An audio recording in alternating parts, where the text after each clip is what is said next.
Hello दोस्तों, स्वागत है एक बार फिर आप सभी का आपके अपने यूट्यूब चैनल PS क्लासेस पर। तो दोस्तों, आज के इस वीडियो लेक्चर में हम पढ़ेंगे प्रकाश के विवर्तन के बारे में। चलिए दोस्तों, आज के इस वीडियो लेक्चर में हम पढ़ेंगे प्रकाश का विवर्तन क्या होता है। तो चलिए शुरू करते हैं वीडियो लेक्चर को और समझते हैं प्रकाश का विवर्तन। स्टैंड आपको बताता चलूँ कि ये क्वेश्चन आपसे शॉर्ट क्वेश्चन के रूप में बोर्ड एग्जाम में 2 नंबर में पूछ लिया जाता है। क्वेश्चन आपसे पूछा जाएगा स्टैंड कि विवर्तन क्या होता है, या प्रकाश के विवर्तन को समझाइए। तो चलिए समझते हैं प्रकाश के विवर्तन को। तो स्टैंड प्रकाश के विवर्तन को समझाने के लिए, अच्छा समझाने के लिए पहले मैं तरंगों के विवर्तन के बारे में समझाता हूँ कि तरंगों का विवर्तन किस प्रकार आपने लाइफ में देखा भी है, सुना भी है, ठीक है, और वह कैसा होता है। नेक्स्ट स्टैंड, मान लीजिए स्टैंड कि आप अपने घर के अंदर किसी कमरे में बैठे हैं, ठीक है, आप अपने घर के अंदर किसी कमरे में बैठे हैं और मान लीजिए आपके गेट पर कोई बैंड बाजा बज रहा है, ठीक है, तो उसकी आवाज़ बड़े आसानी से आप सुन पाते हैं। यानी कहने का मतलब ये है कि आप अपने घर में किसी कमरे में बैठे हैं और आपके गेट पर यानी दरवाजे पर, ठीक है, बैंड बाजा बज रहा है या कोई लाउड स्पीकर बज रहा है, ठीक है, तो उसकी साउंड आप बड़े आराम से समझ लेते हैं, है ना, आपको सुनाई देती है। एक केस तो ये हुआ, ठीक है। दूसरा केस, मान लीजिए कोई दीवार है, बात समझे, कोई दीवार है, दीवार के एक साइड आप खड़े हैं, उसकी दूसरी साइड आपका कोई मान लीजिए कोई फ्रेंड खड़ा है, ठीक है, और आपका फ्रेंड आपको आवाज़ देता है, तो उसकी आवाज़ को भी आप आसानी से सुन लेते हैं। पसंद आ रही है। तो कभी आपने सोचा कि ऐसा क्यों हो रहा है, जबकि हम इस साइड हैं, हमारा फ्रेंड दूसरी साइड हमको आवाज़ दे रहा है, लेकिन हम उसकी आवाज़ को आसानी से सुन पा रहे हैं, ठीक है। तो बच्चों, इन सब का जो कारण है, इन सब का कारण है तरंगों का विवर्तन, ध्वनि तरंगों का विवर्तन। बात समझ आ रही है। यानी रियल में बच्चों होता ही है, जब किसी ध्वनि स्रोत से तरंगें उत्पन्न होती हैं, बच्चों क्या उत्पन्न होती हैं, तरंगें उत्पन्न होती हैं, ठीक है, तो वो तरंगें अपने मार्ग में आने वाले अवरोध जैसे आप कमरे के अंदर बैठे हैं, ठीक है, तो मान लीजिए वो तरंगें जो साउंड से निकल के आ रही हैं वो आपके दरवाजे से टकराएंगी, आपके घर में जो विंडो खिड़कियाँ वगैरह लगी उनसे टकराएंगी, और उनसे टकराते हुए कहाँ तक पहुँचाएंगी बच्चों, वो आप तक पहुँच जाएंगी।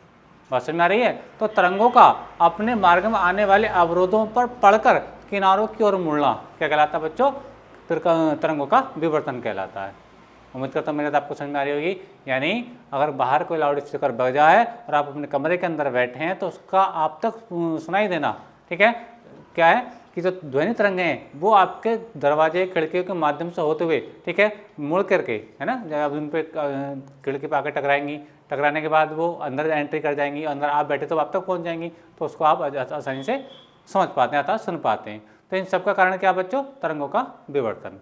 यानी विवर्तन की अगर मैं बात बताऊँ तो रियल बात समझ ये है कि देखिए, ध्वनि तरंगें अपने मार्ग में आने वाले अवरोध जैसे कि बता रहा हूँ, दरवाजे खिड़की वगैरह टकरा करके ना, और किनारों की ओर को मुड़ना क्या कहलाता है, तरंगों का विवर्तन कहलाता है, ठीक है। अच्छा, अब बात ये आती है कि ये विवर्तन प्रकाश में भी होता है। बस में अब बात ये आती है कि जो विवर्तन वाली घटना चल रही है, जो तरंगों के विवर्तन यानी ध्वनि तरंगों के विवर्तन के बारे में हम पढ़ रहे थे, तो अब ये जानना चाहेंगे कि ये जो विवर्तन है, ये विवर्तन प्रकाश में भी देखने को मिलता है या नहीं मिलता है। क्यों, हम जानते हैं कि प्रकाश भी तरंगों के रूप में चलता है। बात समझ में आ रही है। तो सवाल ये है कि क्या प्रकाश में भी विवर्तन होता है, क्या प्रकाश भी ऐसे ही मुड़ता है, इस बात को आज हमें पढ़ना है। तो बिल्कुल सही बात है कि प्रकाश में बच्चों विवर्तन होता है, ठीक है। कैसे होता है आइए समझाता हूँ। देखिए स्टैंड, इसको समझने के लिए मैंने एक छोटा सा डायग्राम बनाया है और आप भी अपने एग्जाम में जरूर बना करके आएँ। देखिए स्टैंड, मान लीजिए बच्चों ये कोई पर्दा है, यानी स्क्रीन है, ठीक है, और इसके अंदर हमने कोई एक रेखा छिद्र इसके अंदर से खींच दिया, जैसे कि ऐसा आप देख पा रहे होंगे, ये क्या बच्चों, रेखा छिद्र है, ठीक है। और बच्चों जब हम रेखा छिद्र पर जब हम प्रकाश डालेंगे, जैसे आप देखो ना, प्रकाश की बहुत सारी रेज आ रही हैं, ठीक है, तो प्रकाश किरणें यहाँ से इसके अंदर को एंट्री कर जाएंगी, और एंट्री करने के बाद बच्चों अगर ये प्रकाश इस रेखा छिद्र के किनारे की ओर को मुड़ेगा, तो कहाँ जाएगा बच्चे, इधर भी जाएगा, इधर भी जाएगा, इधर भी जाएगा, इधर भी जाएगा, इधर भी जाएगा। अगर ये नहीं मुड़ता तो इस प्रकाश का जो उजाला होता है बच्चों कहाँ होता है, एग्जैक्ट कहाँ होता है बच्चों, यहाँ पर होता। कहाँ होता बच्चों, यहाँ पर होता। यानी कहने का मतलब ये है कि बिल्कुल रेखा छिद्र की सीध में ही क्या होती, प्रकाश होता, अन्यथा कहीं नहीं होता। लेकिन बच्चों देखा ये गया प्रैक्टिकली कि जब रेखा छिद्र में हम प्रकाश को डालते हैं तो इधर का, इसके दोनों का, इधर का एरिया भी और इधर का एरिया भी क्या हो जाता है बच्चों, प्रकाशित हो जाता है। क्या हो जाता है बच्चों, प्रकाशित हो जाता है। बात समझ आप लोगों को। इसका रीजन क्या हुआ, इसका कारण बच्चों ये है कि जैसे ही प्रकाश यहाँ पर आकर टकराया, ठीक है। तो वो इधर की ओर को मुड़ गया और इधर की ओर को मुड़ गया, और जो इधर की ओर को मुड़ा वो प्रकाश उधर चला गया, और जो नीचे की ओर को मुड़ा प्रकाश इधर आ गया। तो इस प्रकार से पूरे एरिया में क्या हो गया बच्चों, प्रकाश आ गया। तो जब प्रकाश आ गया तो इसका मतलब क्या, प्रकाश ही मुड़ गया इस किनारे पर पड़कर, यानी इस रेखा क्षेत्र एस पर पड़कर प्रकाश भी क्या हो गया बच्चों, किनारों की ओर को मुड़ गया। और जब ये किनारों की ओर को मुड़ गया तो यही घटना तो क्या होती है बच्चों, विवर्तन होती है। अभी हम यही तो पढ़ रहे थे कि ध्वनि तरंगें जो होती हैं विंडो, खिड़की या दरवाजे के माध्यम से मुड़ती हुई कहाँ पहुँच जाती है, आप तक पहुँच जाती हैं। तो सेम इसी प्रकार से बच्चों प्रकाश भी क्या होता है, जब किसी पतले रेखा चित्र पर पड़ता है, यानी किसी तीक्ष्ण अवरोध पर पड़ता है, ठीक है, तो वह आंशिक रूप से किनारों की ओर को मुड़ जाता है, ठीक है। और ये घटना कहलाती है बच्चों प्रकाश का विवर्तन। उम्मीद करता हूँ मेरी बात आपको अच्छे समझ में आई होगी, ठीक है। देखिए डेफिनेशन को पढ़ते हैं। डेफिनेशन क्या देखिए बच्चों, जब प्रकाश किसी तीक्ष्ण अवरोध बात समझ में आ रही, तीक्ष्ण अवरोध मतलब जहाँ से हम प्रकाश को पास कर रहे हैं, जहाँ से हम प्रकाश को पास करा रहे हैं, वो अवरोध का बच्चों बहुत छोटा होना चाहिए, बहुत बारीक होना चाहिए।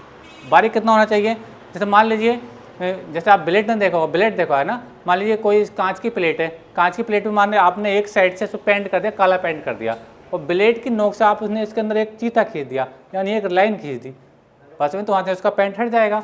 तो वो कितना बारीक होगा, बहुत बारीक होगा ना। इसलिए हम बोलते हैं कि जब प्रकाश किसी तीक्ष्ण अवरोध यानी बहुत बारीक अवरोध पर पड़ता है, ठीक है, तो किनारों की ओर वो आंशिक रूप से मुड़ जाता है बच्चों। आंशिक रूप से क्या होता है बच्चों, ये मुड़ जाता है, आंशिक रूप से मुड़ जाता है, ठीक है। और इस घटना को बच्चों हम क्या कहते हैं, प्रकाश का विवर्तन कहते हैं। उम्मीद करता हूँ मेरी बात आपको अच्छे समझ में आई होगी कि अगर ये प्रकाश किनारे की ओर को नहीं मुड़ता बच्चों, तो प्रकाश का उजाला केवल इसी रेखा चित्र की सीध में उजाला होता, यानी यहीं पर प्रकाश होता। बात समझ में आ रही है आपको। लेकिन देखा ये गया प्रैक्टिकल बच्चों कि प्रकाश यहाँ तो था, साथ साथ इसके इधर भी प्रकाश था और इधर भी प्रकाश था, यानी ये सारा एरिया क्या था, सारे एरिया में प्रकाश था। और जबकि इतने से पार्टिकल, इतने से रेखा चित्र से ये आ रहा निकल करके, बात समझ में आ रही है। तो इसका मतलब क्या, जैसे प्रकाश आया ये किनारे की ओर को ऐसे करके मुड़ गया, ठीक है। और इस घटना को बोलते हैं बच्चों प्रकाश का विवर्तन। बच्चों प्रकाश के विवर्तन से इस बात की पुष्टि होती है, प्रकाश के विवर्तन से इस बात की पुष्टि होती है कि प्रकाश तरंगों के रूप में चलता है, प्रकाश तरंगों के रूप में चलता है। देखिए स्टैंड, अगर प्रकाश कणों के रूप में चलता, बात को समझना, प्रकाश अगर कणों के रूप में चलता बच्चों, तो देखिए अगर मैं यहाँ से एक कण को यहाँ मारूंगा, मान लीजिए मेरे हाथ में कोई पत्थर वगैरह, मैं किसी दीवार पर अगर मैं उसको मार रहा हूँ बच्चों, तो वो एग्जैक्ट जाकर दीवार के सीध में जाएगा जहाँ मैं मारना चाहता हूँ। बात समझ में आ रही है, वो मुड़ेगा तो नहीं।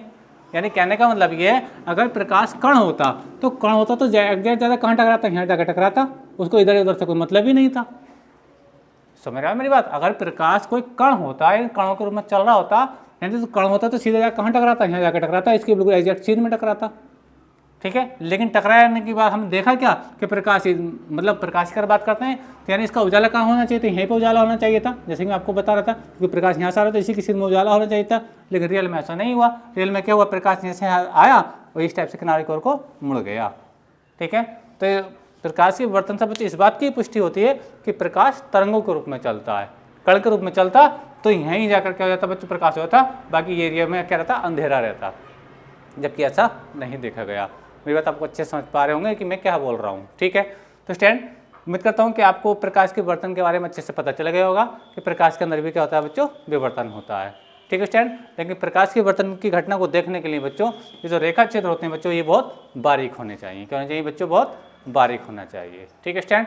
तो आज के इस वीडियो लेक्चर में बच्चों हम यहीं तक बात करेंगे, नेक्स्ट वीडियो में किसी नेक्स्ट टॉपिक के साथ मिलेंगे, ठीक है। और यहाँ तक भी मेरी बात आपको समझ में आई हो, अर्थात प्रकाश के विवर्तन को आपको अच्छे से समझ में आ गया होगा स्टैंड, तो वीडियो को अभी लाइक कर दीजिए और चैनल पर नया तो चैनल को सब्सक्राइब कर लीजिए और बेल आइकन का बटन जरूर दबाइए, ताकि जैसे जैसे हमारी कंटिन्यू वीडियो आए उसका नोटिफिकेशन आप लोगों को समय से प्राप्त होता रहे। एक बात मैं बच्चा आपको बताता चलूँ कि हम 12th क्लास फिजिक्स के उन टॉपिक्स का वीडियो बना रहे हैं जो आपके 12th क्लास बोर्ड एग्जाम के लिए वेरी मोस्ट इंपॉर्टेंट हैं। तो स्टैंड, सारे वीडियो देखने के लिए आज ही हमारे चैनल को सब्सक्राइब जरूर करें और बेल आइकन का बटन जरूर दबाएं, ताकि जैसे जैसे हमारी वीडियो आ रही हैं उनका नोटिफिकेशन आप लोगों को समय से प्राप्त होता रहे। तो स्टैंड, मिलेंगे नेक्स्ट वीडियो में। अब इसका स्क्रीनशॉट लेकर बच्चों अपने नोट्स में कॉपी कर लीजिए, ठीक है स्टैंड। चलते मिलते हैं नेक्स्ट वीडियो में। थैंक यू, धन्यवाद।